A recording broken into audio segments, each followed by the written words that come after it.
Hi, this is Mike Kennedy, and I have two apples. One's green, one's red. But the question is, what shade of green is it? Oh, look at that. As I bring this closer to the camera, the color of the screen is changing. Look at the background. Look at this also. We'll do it with the red. And again, the overall color is changing dramatically. How can that be? Well, it's because cameras use a averaging system. Some bright person found out at one time that you take all the scenes that are photographed and average them together, you come up with what's called neutral gray, or an 18% gray card. This has as much red, blue, and green in it as opposed to a white card that has practically no color in it, and a black card which has a lot. Look at this. Even as I do this, I take a predominant area of the screen up with the gray card. Now we'll do it with a white card. Look at how the background's changing there. Let's do it with a black card. We'll get the reflection off. You can see it's changing the exposure too as well. And the colors are shifting. So in this first video, we're going to do a series of videos about how we can use gray cards to get more accurate color balance, and we'll be talking about these white and black cards too. This is a little set from ProMaster. It was 10 bucks, and it includes a gray card, a white card, and a black card. Okay? Now, first we have to assume in this presentation that the viewing screen that you have is pretty neutral. In other words, if I give you a photo, it's not going to make it a different color. And that's not completely true, but I'll have to say that monitors are much better than they used to be. If we were being absolutely perfect, we would take this picture with this grayscale, and then we'd have a device that would actually measure on my screen whether this is gray or not, and then I would feed it back into my monitor and change it. Of course, that isn't possible with most phones and iPads or whatever you might be taking pictures with nowadays. So the idea is here, how can we get accurate colors simply, okay?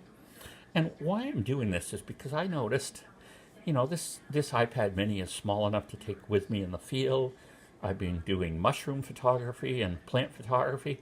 And sometimes I get back and the things are the wrong color. They'll have color casts in them.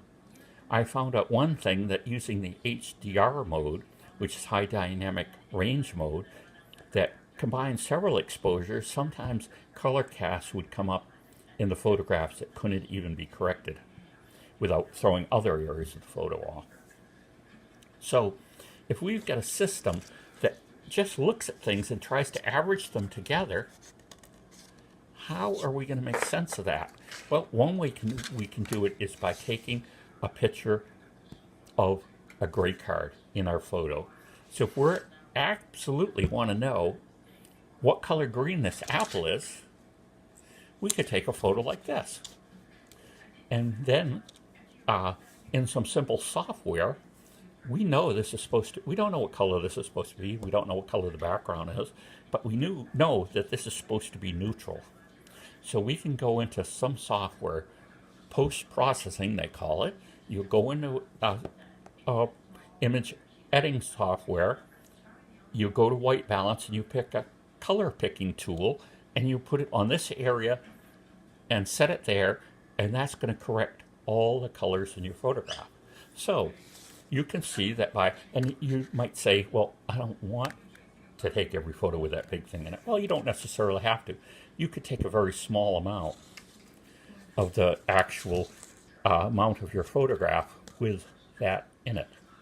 And then you could crop it out later. But the idea is that you're including a reference in your photograph so that you can know exactly what color you're looking at.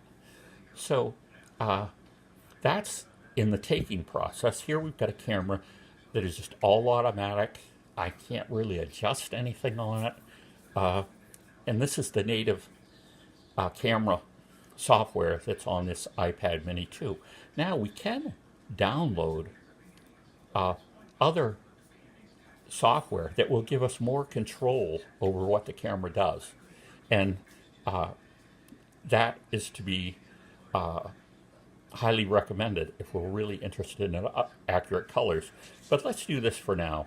We're going to take a picture with a gray card in it, and now we're going to go into some software to make sure our colors are right. Okay, now let's look at, turn the screen recorder on, check that's going. Okay, let's look at this photograph I took.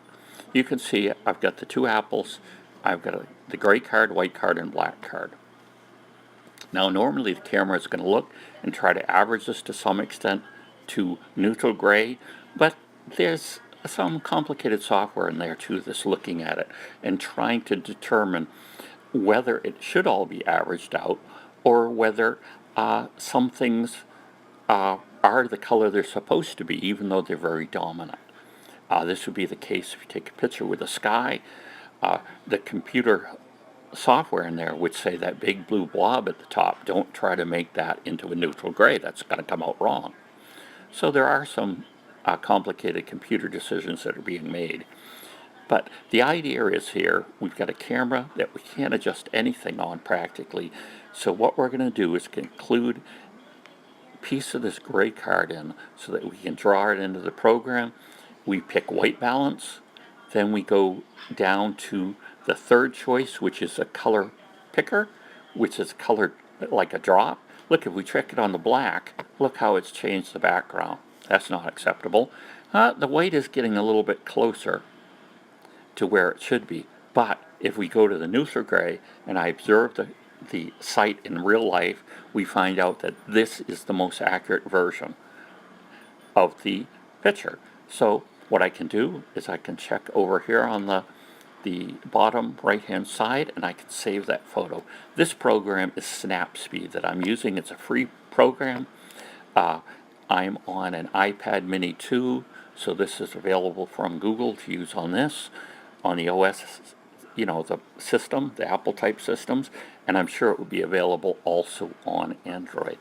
But by including a little piece of this gray card in the photograph, we can be assured we're getting absolutely correct colors if that's what we need. Next, we're going to talk about how we can do a custom white balance using these cards.